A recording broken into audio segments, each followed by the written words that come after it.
प्रिय बच्चों, आपके अपने एमटी एजुकेशन यूट्यूब चैनल पर आपका स्वागत है।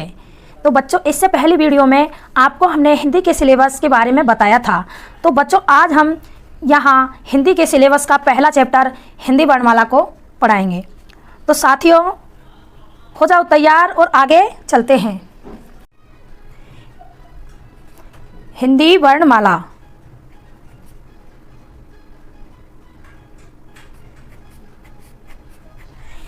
हिंदी वर्णमाला, वर्णमाला किसे कहते हैं? सबसे पहले तो हमें इस चीज़ को जानना होगा। जहाँ वर्णों को व्यवस्थित क्रम में लिखा जाता है उसे वर्णमाला कहते हैं। वर्णमाला किसे कहते हैं? जहाँ वर्णों को व्यवस्थित क्रम में लिखा जाता है उसे वर्णमाला कहते हैं।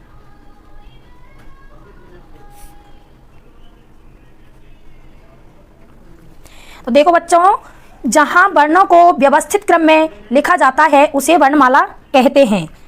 अब वर्णमाला किन से मिलकर बनी होती है, तो हमको अब इस चीज़ को आगे जानना होगा। वर्णमाला में मूल वर्णों की संख्या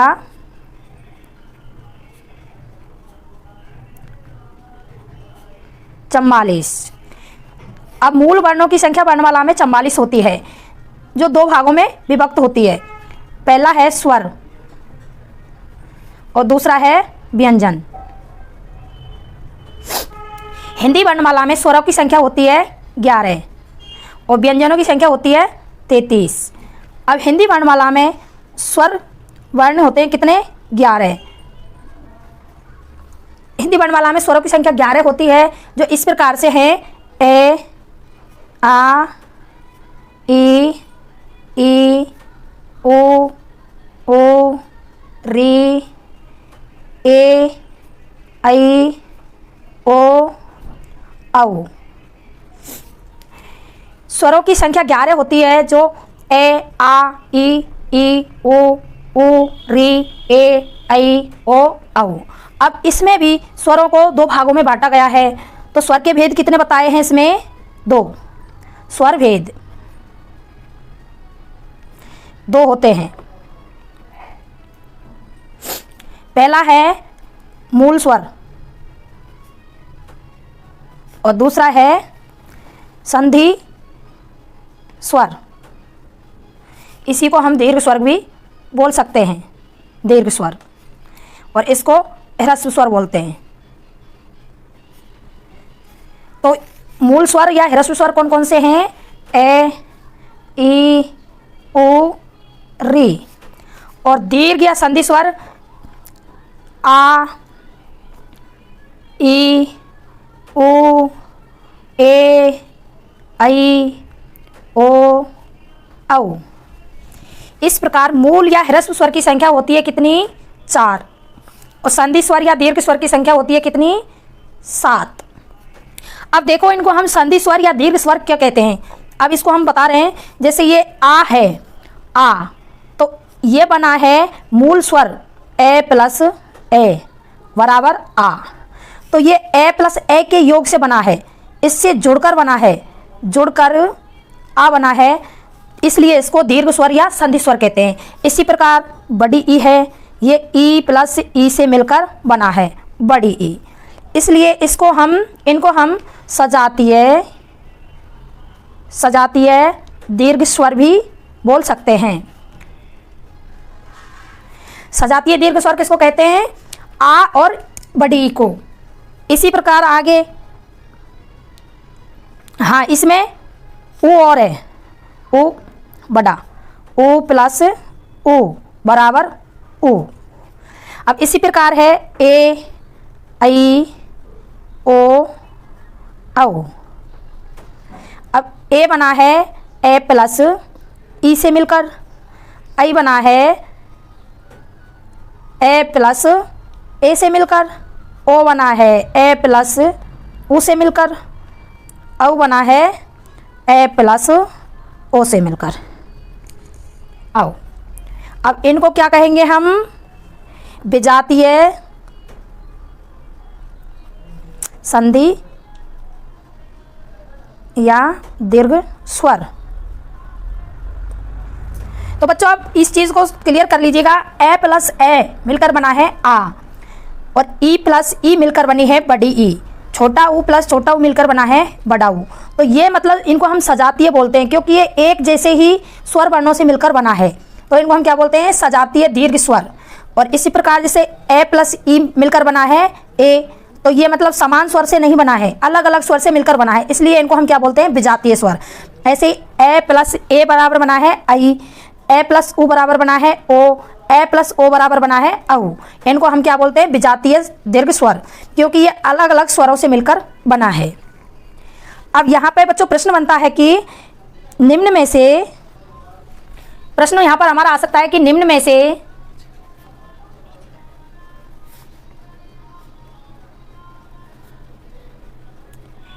से विजातीय स्वर है आ, ई, ओ, ऊ। तो बच्चों इनमें से विजातीय स्वर को हमको अब छांटना होगा। तो ए प्लस आ बना है ए प्लस ए से मिलकर, तो ये तो सजातीय स्वर है क्योंकि समान स्वर से मिलकर बना है। और ई को देखेंगे तो इसी प्रकार ई भी ई प्लस ई से बना है, ये भी सजातीय स्वर है क्योंकि इसमें भी समान स्वर है। और उसी प्रकार ऊ प्लस ऊ से मिलकर बना है बड़ा ऊ, तो ये भी समान स्वर से मिलकर बना है। तो अब यहाँ पर बचता है ओ, ए प्लस ऊ बराबर ओ, इसे हम विजातीय दीर्घ स्वर कहते हैं क्योंकि ये भिन्न भिन्न स्वरों के योग से मिलकर बना है, जिसमें ए और प्लस ऊ। इस आगे आता है अपना व्यंजन। व्यंजन, तो व्यंजनों की संख्या कितनी बताई थी हमने पहले, 33। 11 स्वर और 33 व्यंजन मिलकर मूल वर्ण होते हैं 44। तो इसमें व्यंजनों की व्यंजन किसे कहते हैं, हमको ये देखना है पहले। तो व्यंजन क्या है, व्यंजन जिनके उच्चारण में अनिवार्य रूप से स्वरों की आवश्यकता होती है, इनको स्वतंत्र रूप से उच्चारित नहीं किया जा सकता है, इसे उनको हम व्यंजन कहते हैं। व्यंजन किसे कहते हैं, जिनके उच्चारण में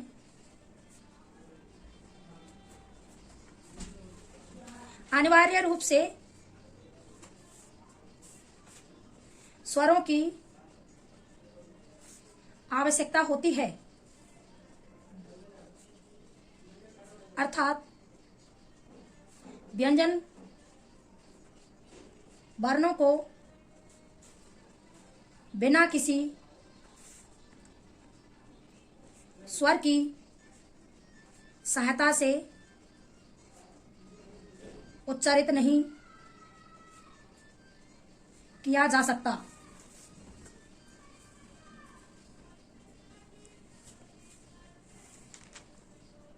जिनके उच्चारण में अनिवार्य रूप से स्वरों की आवश्यकता है, अर्थात व्यंजन वर्णों को बिना किसी स्वर की सहायता से उच्चारित नहीं किया जा सकता। व्यंजन, अब व्यंजन वर्णों क से लेकर मैं तक, क से मैं तक, इनको हम क्या बोलते हैं, वर्गीय व्यंजन।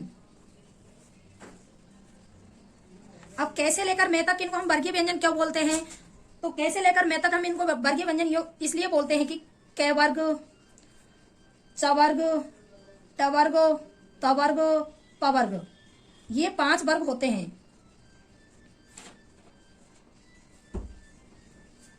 प्रत्येक वर्ग में 5-5 वर्ण होते हैं। इनकी कुल संख्या होती है कितनी, 25। वर्गीय व्यंजनों की कुल संख्या कितनी होती है, 25। स्पर्शी व्यंजन भी बोलते हैं। वर्गीय व्यंजनों को स्पर्श व्यंजन भी बोलते हैं क्योंकि इनका उच्चारण करते समय मुख में कहीं ना कहीं जिह्वा का स्पर्श जरूर होता है, इसलिए इनको हम स्पर्श व्यंजन भी बोलते हैं।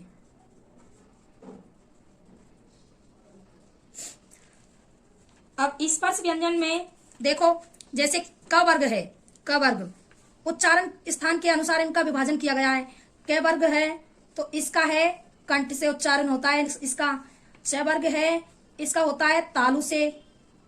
त वर्ग है इसका होता है मूर्धा से। त वर्ग है, इसका होता है दंत से। प वर्ग है, इसका उच्चारण होता है ओष्ठों से।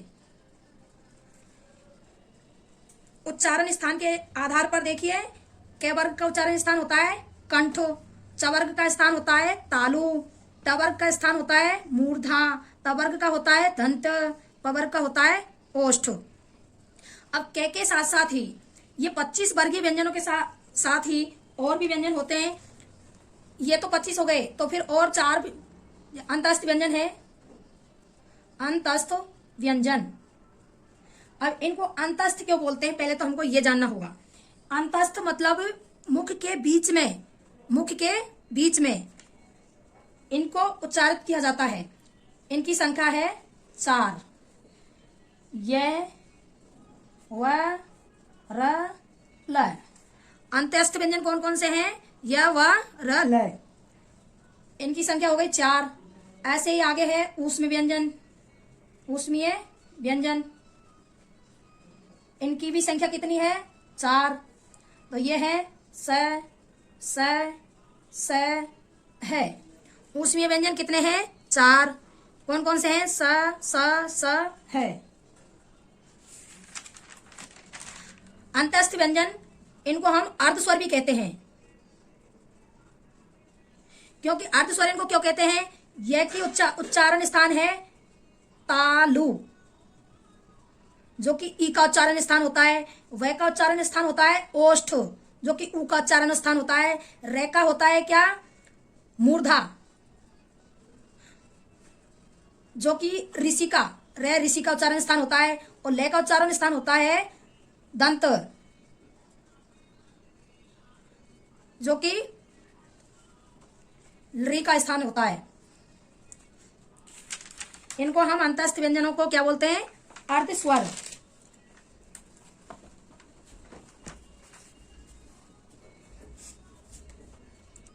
अब यहां प्रश्न बनता है कि निम्न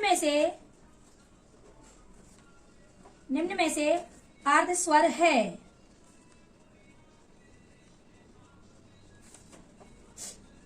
से, ट, त, व।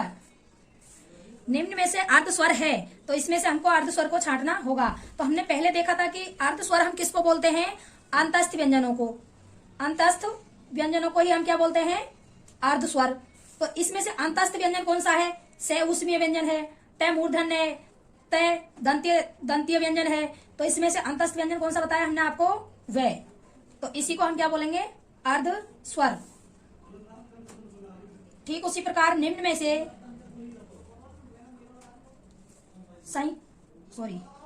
स्पर्श व्यंजन नहीं है।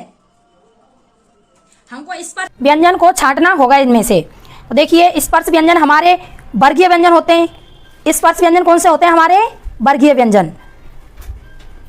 वर्गीय व्यंजनों को ही हम क्या बोलते हैं? स्पर्श व्यंजन। तो देखिए, इनमें से स्पर्श व्यंजन कौन सा नहीं है? या, र। स्पर्श व्यंजन नहीं छाटना हमको, सॉरी। च, ठ, त, इनमें से स्पर्शी व्यंजन नहीं है। तो देखिए, च ये वर्गीय व्यंजन है, ठ ये भी वर्गीय व्यंजन है, त ये भी वर्गीय व्यंजन है। ये च वर्ग का है, ये ट वर्ग का है, ये त वर्ग का पहला है। तो च, ट, क, च, ट, त, पो वर्गीय व्यंजन कौन कौन से हमारे? क, च, ट, त, प। ये इनका शॉर्ट रूप है, क्योंकि क का हो जाएगा क वर्ग, च का हो जाएगा च वर्ग, ट का हो जाएगा ट वर्ग, त का हो जाएगा त वर्ग, प का हो जाएगा प वर्ग। तो इनमें से हमको अब स्पष्ट रूप से दिख रहा है कि वर्गीय स्पर्श व्यंजन कौन सा नहीं है? यह कौन सा व्यंजन है? तो फिर अंतस्थ, अंतस्थ व्यंजन है। अंतस्थ व्यंजन को हम क्या बोलते हैं? अर्धस्वर। क्या बोलते हैं? अर्धस्वर। अब ऐसे करके 11 तो स्वर वर्ण। अब तक कुल वर्ण, मूल वर्ण कितने हो गए हमारे? मूल वर्ण 11 स्वर, 25 स्पर्श या वर्गीय व्यंजन। 4 अंतस्थ या अर्धस्वर और 4 ऊष्मीय। कुल मिलाकर कितने हो गए ये? 44। अब ये तो हो गए मूल वर्णों की संख्या 44 और कुल वर्णों की संख्या कितनी होती है? 52। कितनी होती है? 52। तो अब हमको और कितने देखने हैं? अयोगवाह, जो कि स्वरों में आते हैं, लेकिन उनको स्वरों में हम गिनते नहीं हैं, वो लिखने में आते हैं। देखिए अयोगवाह,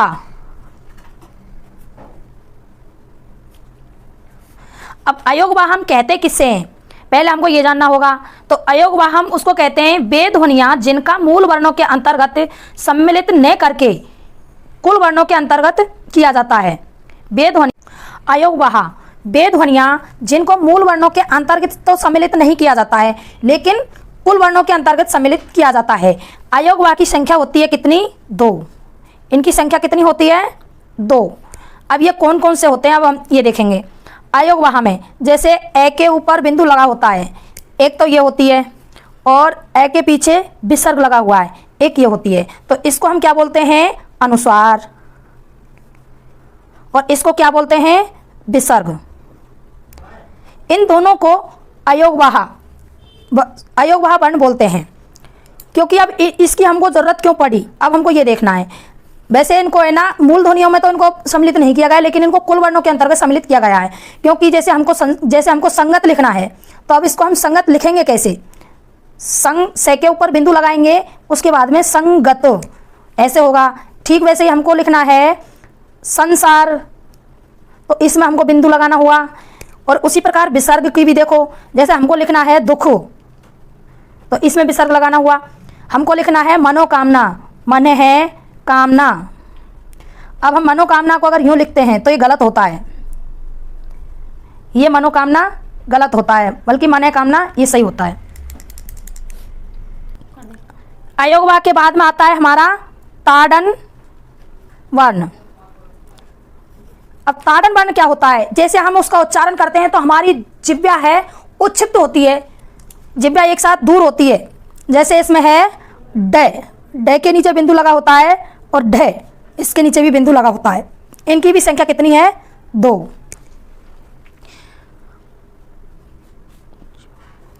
उसके बाद बात बंद कर लेते हो। इसके बाद आते हैं हमारे संयुक्त अक्षर। संयुक्त अक्षर, इनकी संख्या कितनी होती है? 4। अब संयुक्त अक्षर क्या होता है?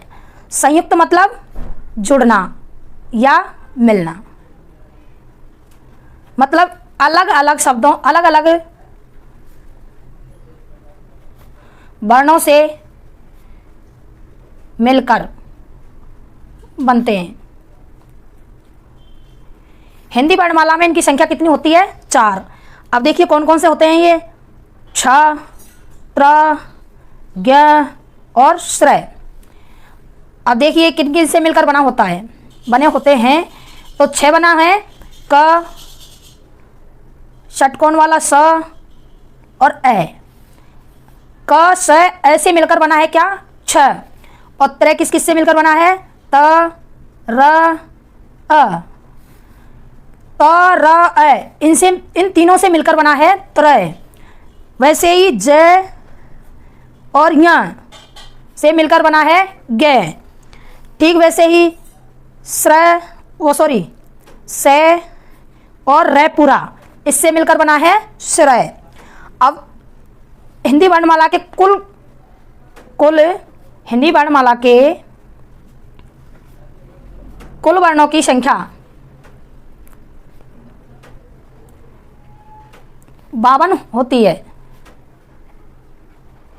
देखते हैं। 11 स्वर, 33 व्यंजन, 2 अयोगवाह, 2 ताड़न या उच्छिप्त और 4 संयुक्त। इनको मिलाकर कुल संख्या होती है हमारी कितनी? 52।